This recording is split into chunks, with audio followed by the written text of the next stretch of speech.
Asanteni sana. Mheshimiwa mwenyekiti wa kitaifa wa chama chetu cha Jubilee, waheshimiwa viongozi wa National Executive Council, waheshimiwa ambao wametutembelea leo. Nianze na Mheshimiwa Cyrus Jirongo, karibu sana. Niende kwa ndugu yetu wa chama cha ANC ambaye sasa amerudi, sasa ni upya, Mheshimiwa Governor wa Nyamira, karibu sana. Niende kwa Mheshimiwa Gideon Moi, mwenyekiti wa chama cha KANU. Niende kwa ndugu yangu mkubwa mwingine, Mheshimiwa Kalonzo Musyoka wa Wiper. Niende kwa ndugu yangu mkubwa mwingine, Mheshimiwa Raila Odinga wa ODM.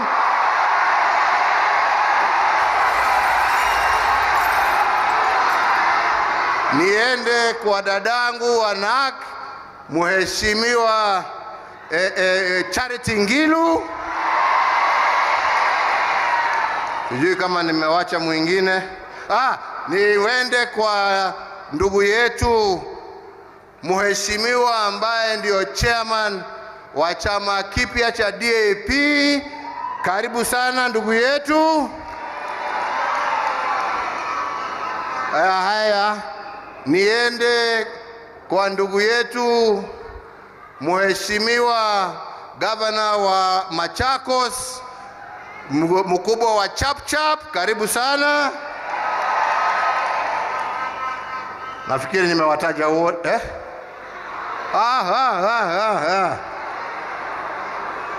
Alafu nimkaribishe pia Mheshimiwa ndugu yetu kutoka West Pokot ambaye pia ako hapa, Mheshimiwa Governor wa West Pokot, Lunyangapo, karibu sana. Nimkaribishe ndugu yetu Mheshimiwa Governor wa Mandera, chairman wa chama cha UDM, karibu sana. Na deputy wake Governor wa Marsabit, asante sana. Nimkaribishe ndugu yetu Governor wa kule upande ya Makueni, karibu sana. Nimkaribishe ndugu yetu Governor wa Kilifi na chairman wa chama cha PA, karibu sana. Nafikiri nimekaribisha wote.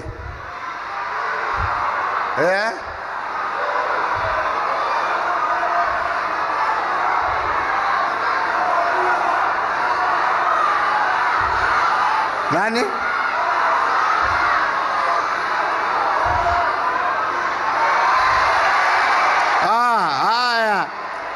Basi Joho, deputy party leader wa chama cha ODM, pia yuko hapa. Wenzangu, mimi niseme ya kwamba siku ya leo ni siku ya furaha kwangu. Siku ya furaha tukiwa tumekutana hapa katika uwanja huu wa KICC, uwanja ambapo ni wa kihistoria kwangu mimi binafsi, kwa sababu siasa ambazo tulianza na zikatusukuma mwaka wa 2013, siasa za TNA zilianza hapa kwa hii kiwanja. Kwa hivyo kwangu mimi hii ni uwanja wa kihistoria. Niseme ukiwa uwanja wa historia, pia ni uwanja wa historia mpya. Tukiwa hapa kama wana Jubilee, tukiwa tumejumuika pamoja na viongozi wa vyama mbalimbali, tukiwa tuko hapa kuanza safari ya kuijenga tena upya siasa za jamhuri yetu ya Kenya. Na wakaribisha wenzangu kwa dhati. Nimesema sisi kama wana Jubilee tunafurahi sana tukiwa hapa. Let me say that Every so often our governing instruments require that we congregate as a party to deliberate on our affairs. And I must admit, it has been a while since we met as an NDC, and this is not because of a lack of will, but because we have been on the ground working to transform our country. Indeed, very early in my second term, I did make it clear to the Kenyan people that mine was a choice of leadership over politics, that we chose to work over noise. And because we were silent as we went about our work, some thought that our party had died. But today, ningependa kuwauliza Wakenya, na swali ningependa kuwauliza ni hii. Wanatuambia ya kwamba Jubilee imekufa. Jubilee ilipatiwa mandate na wananchi wa Kenya kuongoza. Kama chama imewahi kujenga zaidi ya kilomita 12,000. Hiyo ni chama ambayo imekufa ama ni chama ilikuwa kwa kazi? Tulikuwa kwa kazi ama tulikuwa tumelala? Na wauliza wenzangu, wanatuambia ya kwamba chama chetu kilikuwa kimekufa, twagojea tu siku ya mazishi. Haya, ni chama gani ambaye ni maiti, ambaye imeinua uchumi wa serikali ama wa nchi ya Kenya kutoka trilioni 5 mpaka sasa leo trilioni 11? Ni chama gani hiyo ambaye ni maiti gani inaweza kufanya kazi hiyo? Watuambie. Na ndipo niliwaambia tukiwa Sagana, kwa wakati ambapo tutakuwa tunawacha usukani wa nchi hii, tutakuwa na uchumi wa nchi ambao ni wa zaidi ya trilioni 13, ambao tunataka kuachia wenzingine waendelee kuzalisha na kujenga taifa letu la Kenya. Ni chama gani ambaye imewekwa kwa kaburi, ambaye imetoa nchi ya Kenya kutoka nchi ya 12 tajiri katika Afrika mpaka kuifikisha kuwa nchi ya 6 katika Afrika kwa utajiri, na hatuna madini, hatuna mafuta, hatuna gesi, hatuna mambo haya yote? Jasho ya wananchi wa Kenya na fikira za viongozi na amani ya taifa letu la Kenya. Nataka niwaambie kwa wale ambao walikuwa wanafikiri kufanya kazi ni kufifia, kwa sababu kwa maruninga ni wao na makelele. Kazi sisi tumetimiza. Na kama mlikuwa mnafikiri ya kwamba vinwa vilikuwa vimefungwa, mjue utulivu usio kuogopa. Utulivu tulikuwa tunatafuta ndio tuweze kutendea wananchi wa jamhuri. Na leo hii tumeamkia vile mwenyekiti wetu wa kitaifa ametuambia, kuna wakati wa kazi na kuna wakati ya kupumzika, kuna wakati ya kukimya na kuna wakati wa kusema. Leo tuko hapa kuanza kusema na tutasema. Na wataona ya kwamba chama chetu kihai kutokana na yale mipango ambayo tutapanga kutoka siku ya leo.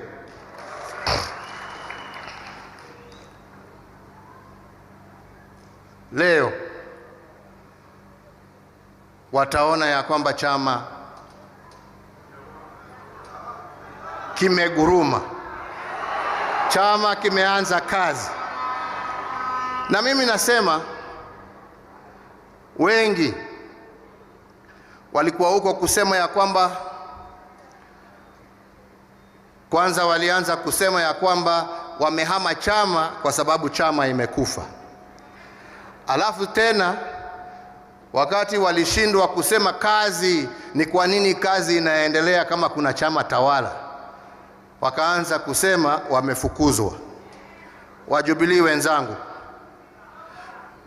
kutoka mwaka wa 2013 isipokuwa, na sio mara moja, sio mara mbili, sio mara tatu, kwa umati wa wananchi nikaomba wenzetu tutulie, tufanye kazi, wakati wa siasa utafika. Wakakataa kunisikiza jameni. Hata sio kukataa kunisikiza, hata ikawa ni matusi ya kusema sina uwezo wa kuambia wengine vile watafanya. Mimi nikasema basi, nikawanyamazia. Kuna mtu nilifukuza? Kuna mtu nilifukuza? Wenyewe ndio walijiondoa ama ni mimi niliwaondoa? Sini wenyewe? Sini wenyewe walijiondoa? Wasisimame pahali popote waseme Jubilee imefukuza mtu.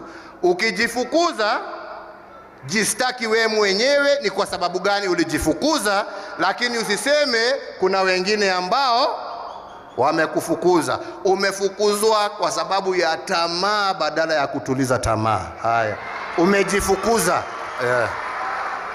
Tunaelewana wenzangu? Tunaelewana? Kuna wengine ambao wanasema ya kwamba kutoka mwaka wa 2018 ati baba, hiyo ni kumaanisha Raila Odinga na wakina Kalonzo, waliingia serikali wakaharibu mipango ya serikali. Si ndivyo wanasema? Ala, unajua mimi niliwaambia juzi, mimi napenda ukweli. Si ndivyo wanasema? Wanasema hawasemi? Si ndivyo wanasema? Haya, nataka niwaulize. Tulienda, ni kweli, na nikampatia baba mkono wa amani, na yeye akarudisha mkono wa amani, akaenda akaongea amani hiyo, akaenda akatafuta wenzake wakina mheshimiwa Kalonzo, tukabadilishana mkono wa amani.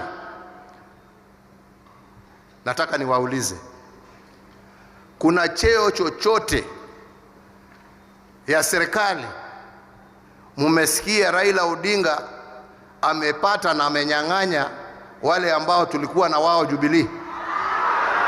Kama kunaye anajua arushe mkono juu, aseme Raila Odinga alikuja kuwa waziri wa kitu gani?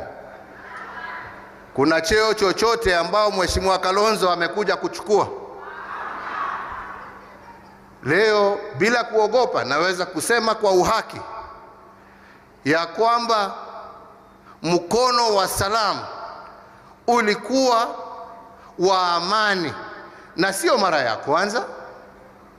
Wenzetu 2007 kulikuwa mkono wa salamu kati ya ndugu Raila Odinga na mheshimiwa Mwai Kibaki. Kulikuwa kama hukua? Na hiyo kwanza ilikuwa mkono ya kwenda kugawa serikali nusu mkate. 2012 si mimi na mwenzangu tulienda na tukasema hatutaki kurudia, na tukarushiana mkono, na tukakuja TNA na URP tukaingiana pamoja. Kulikuwa ubaya? Kwa nini sasa jameni kuna ubaya mimi nikirushia ndugu yangu mkono nimwambie amani, amani, amani? Kuna ubaya wenzangu? Kuna ubaya? Na haswa kwanza, na mkumbuke hakuna kitu waliniuliza. Tulikubaliana tu ya kwamba tutajadiliana ni kwa njia gani tutaweza kupata amani ya kudumu ni kwa njia gani tutaweza kuhakikisha ya kwamba Wakenya hawatamwaga damu tena kwa sababu ya siasa. Ubaya ulikuwa wapi wenzangu, niambie? Kunaye ubaya? Kunaye makosa nilifanya? Mimi nataka leo ni siku ya tuambia itoke, ndio tukianza safari mtu asikuje kesho kusema ni kwa sababu hii, ni kwa sababu hii. Hakuna, ni hii. Sisi tulianza kazi yetu tukiwa tunaamini ya kwamba taifa letu haliwezi liendelee bila amani. Kwa wale ambao wanafikira na wanaweza kukumbuka wakati huo wa 2017, mambo yalikuwa yamefika mpaka kulikuwa sehemu zingine za Kenya zilikuwa zinasema ya kwamba kama siasa za Kenya zitaendelea kwa njia hii, tutajitenga na hatutakuwa Kenya. You know people forget. People forget. And you know, one of the greatest crimes that Kenyans do is our ability to forget. We never like to remember the bad things. Just like when we have good things, we want more, not remembering how things were when they were bad. Now, when we say we need to look at this situation of what led us to this, and we agree that we need to have constitutional change in order to ensure that our country remains not just united but peaceful, and that people are able to engage freely in competitive politics without it being the beginning or the end of a country. What mistake did we do? Kunaye? Sasa wenzangu, nilisikia mwingine wakati sasa wenzetu wengine ambao tulikuwa pamoja wamejifukuza kwa chama, na bado walikuwa na vyeo, bado walikuwa na kazi, wakaanza siasa ya kupiga ile serikali ambao tulikuwa pamoja kuunda. Alafu juzi nilisikia mwingine akisema, unajua, ati hawajawahi kuona nchi kama Kenya ambapo serikali na upinzani wanafanya kazi pamoja. Basi mimi nikasema, ananijibu, basi wataona Kenya, kwa sababu in Kenya we are indeed mature enough to be able to distinguish between politics and the needs of our people. Kama wewe tumechaguliwa pamoja na umeamua ya kwamba jukumu lako ni kuwa upinzani ndani ya serikali, mimi basi nikaenda kutafuta baba, nikaenda kutafuta Wiper, Gideon, nani, jameni njooni mnisaidie hapa kwa sababu mambo imekuwa mramu. Sasa wakinisaidia kutimiza ajenda yangu, ubaya uko wapi? Si ni mjinga hawezi kuenda kuomba usaidizi na nyumba yake huko inataka maji kuweka kuzima moto, na moto umewashwa na wale wako ndani. Nikienda kuambia jirani, ndoo ya maji njoo. Nimefanya makosa. Maji ikakuja ikazima moto, ajenda nikaweza kuendelea, nikaweza kufanya kazi. Mjinga ndio atanyamaza tu, awache nyumba ikichomeka akiangalia. Mimi lazima nizime moto. Na nasema asante kwa hawa wazee kwa kunisaidia kuzima moto. Ama ni namna gani wenzangu? Na kuendelea na kazi, si ndio? Na ndipo sasa, and this is the key thing I want us as Jubilee to recognize, that we must be clear. When you have somebody and people within you who you have shared and volunteered to work together and shared almost straight down the middle responsibilities, then you abscond your responsibilities.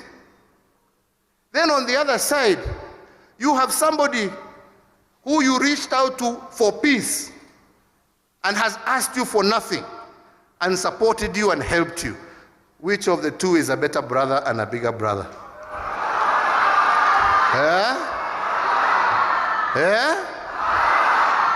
Sini namna hiyo?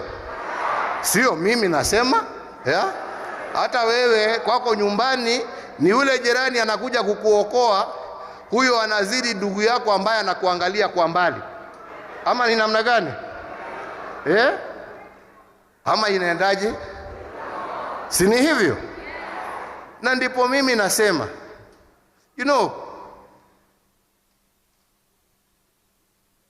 there is nothing wrong with ambition. A man who doesn't have ambition, a nation that doesn't have ambition, is a nation that goes nowhere. You know, you must have ambition. But ambition must be controlled. It cannot be unbridled. It cannot be uncontrollable. Sijui kama tunaelewana wenzangu. Uncontrolled ambition is like having an unguided missile that can land and cause destruction, my brothers and sisters. Sijui kama mnanishika. Mnanielewa? Hakuna shida ya kuwa na ambition. Si ndio? Hata sasa tuko na viongozi hapa, kila mtu anataka kuwa kiongozi wa nchi, si ni kweli? Who has a problem with that? But at the end of the day, your personal ambition cannot supersede the well-being of 50 million people. And if we are guided in that direction, we are bound to make mistakes. Na ndipo leo mimi niko hapa mbele yenu nikiwaomba ruksa ya kufanya kazi na vyama tofauti tofauti ambavyo fikira zao zinalingana na zetu, ambazo fikira zao ni za kututafutia amani na umoja katika taifa letu. Fikira zao ni za kulete haki kwa kila mwananchi bila kubagua wewe umetoka wapi na umezaliwa wapi na wewe ni nani. Ama ni namna gani wenzangu? Mimi nataka munipatie hiyo ruksa ya kutafutana na hawa wenzangu ambao wanajua ya kwamba njia ya kujenga nchi sio kujipiga kifua, lakini ni kujadiliana na wenzako na kusikia mawaidha ya wenzako na kujua ya kwamba kila mtu ako na haki ya maono yake. Mtanipatia hiyo ruksa jameni? Mtaniunga mkono kwa hiyo kazi jameni? Mtaniunga mkono kwa hiyo kazi jameni? Na ndipo niko hapa na viongozi wenzangu wote ambao tumealika hapa, ambao wameungana nasi. Mnimepatia ruksa nifanye kazi na wao, si ni hivyo? Na ndio nasema, nimesikia kule kwa ODM wamesema wataingia Azimio.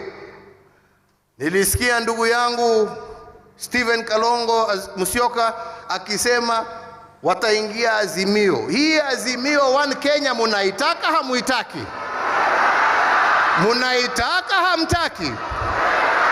Hebu nione kwa mikono ni wangapi wanasema wanaitaka. Munasema tuendelee tusiendelee? Munasema tuendelee tusiendelee? Munasema tuendelee tusiendelee? Mambo ni hiyo. Very good. Ya pili, sisi kama wana Jubilee tunajua umuhimu wa kuungana na kufanya kazi, kwa sababu tunajua Kenya hii hatuhitaji wote. Tukiingia hii Azimio na hii One Kenya sisi wote, ODM nasikia wamesema wanataka kulete jina la Raila Amolo Odinga. Ni sawa? Wiper wanasema wanataka kutuletea jina la Kalonzo Musyoka. Si ni sawa? Si sasa tukiingiana pamoja tutaenda kuchambua, tutoe ndume moja ya kwenda kupigana na wale wakora upande ule mwingine na tufagie dunia? Ama mwasemaje? Mumepitisha hiyo? Mumepitisha? Nione tena kwa mikono, kwa mikono, kwa mikono, kwa mikono, kwa mikono, kwa mikono, kwa mikono.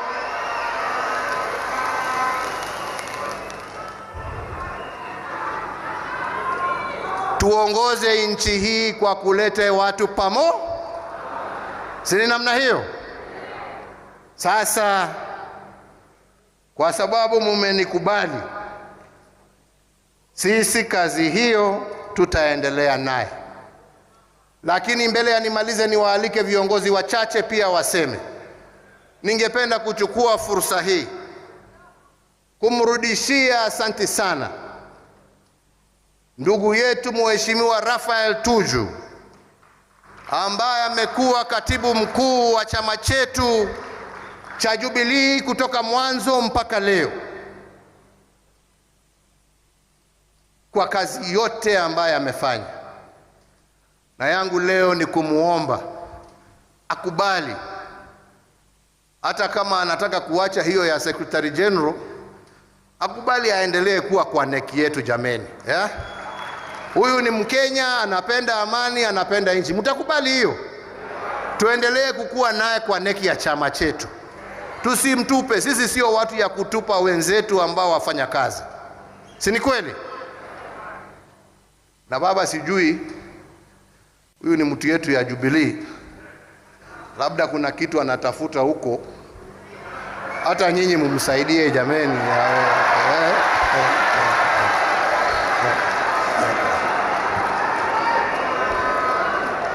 Huyu ni mtu yetu jameni, msaidie tu, msiwache apotee bure. Wewe Joho, wewe nimekuachia hiyo kazi. Chunga mtu yangu jameni bana. Ama ni namna gani? Si ni hivyo?